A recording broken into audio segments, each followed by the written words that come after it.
Then the next question is similarly from the Economic Advisory Group. It's a simpler question.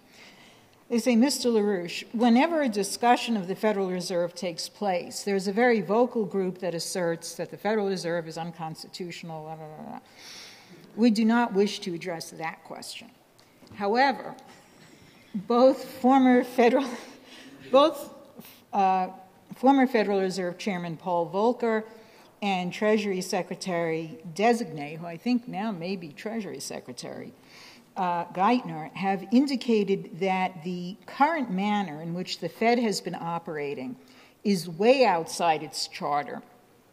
With that said, what, in your mind, is actually the proper role of the Federal Reserve in this current situation? It's to be gobbled up and eaten by a higher species. That higher species should be a national bank. All right, first of all, the Federal Reserve System is bankrupt. I think no sane person who's familiar with the facts would disagree with that. So therefore, what we have to do is the President of the United States has to himself, in a sense, probably give an executive order, saying to the effect that his finding is that the system is bankrupt. And therefore, it must be placed now in receivership, that it will continue to function under federal supervision of the executive branch, In other words, assimilate the authority, take away the independence of the Fed, of all semblance of the independence of the Fed. And it's by putting into bankruptcy, assimilate it into the authority of the executive branch directly, as a part of the executive branch and an agency of the executive branch. Now we want to move that around. So the way the executive gets rid of it is by going to the method proposed by Alexander Hamilton. Create a national bank. And have the nation. What you want to do is this. First of all, go back to this chartered bank system. We want only essentially chartered banks involved with deposits, which involve firms and regular borrowers and lenders. We want to secure, above all, the public, the saver. And the person who's depositing as a manufacturing firm or something else who's depositing their proceeds in this thing, they have to have protection. The individual saver has to have protection. So the federal government must protect them, or the state government must protect them with federal backing. So fine, we want to separate them. We'll take all this other stuff, and we call it trash. They call it bad bank. I call it big bunk. Take all this trash and don't pay a nickel for it. Just put it as in the waste deposit for further disposition. But in the meantime, what you must do is you must free the essential part of the economy to continue functioning, including the essential banking function.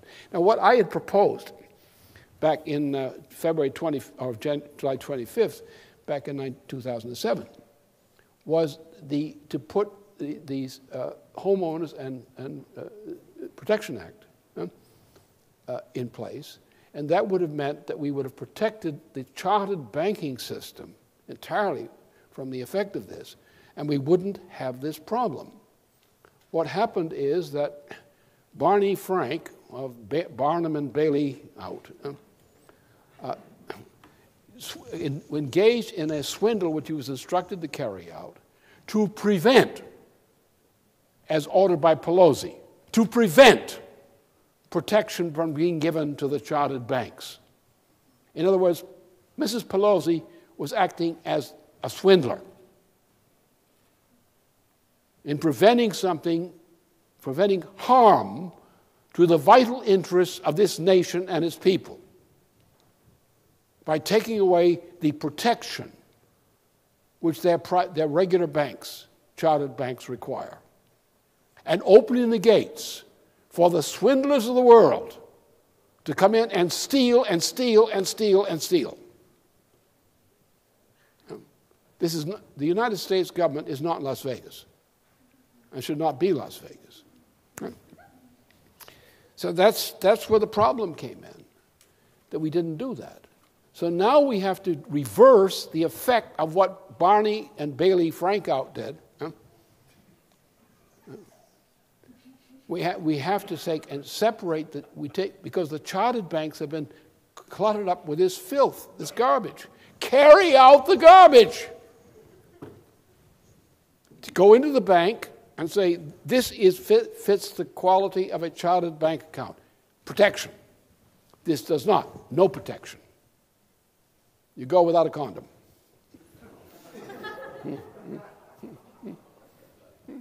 And then you got to clean this mess up. But don't go with these other halfway measures. You have to take a ruthless attitude. The American citizen has to have a clear understanding. The American citizen needs presidential action. When the president has to act, the citizen has to understand clearly what the president is doing and why he's doing it. No mishmash. Come straight to the point. This is theft. We don't allow you to be thievery to invade your pantry. We're taking this useless garbage, we're putting it over here. That's the garbage pail. Don't call it a bad bank, call it a garbage pail. This is something in the bank which qualifies as a chartered banking account. This is protected.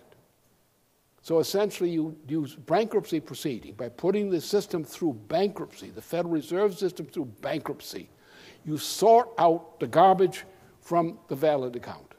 The valid stuff must go forward as if nothing had happened, just as it was supposed to go normally. Now the federal government can now come up with money for bailout, but not for this garbage.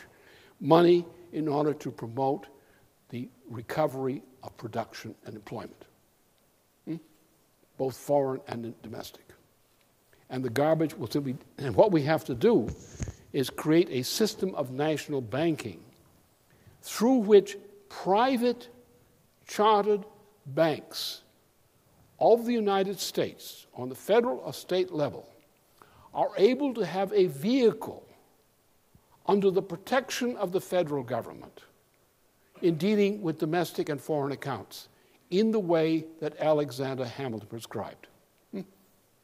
And do this in memory of the great 1837 panic, which was caused by Andrew Jackson in overturning the National Bank.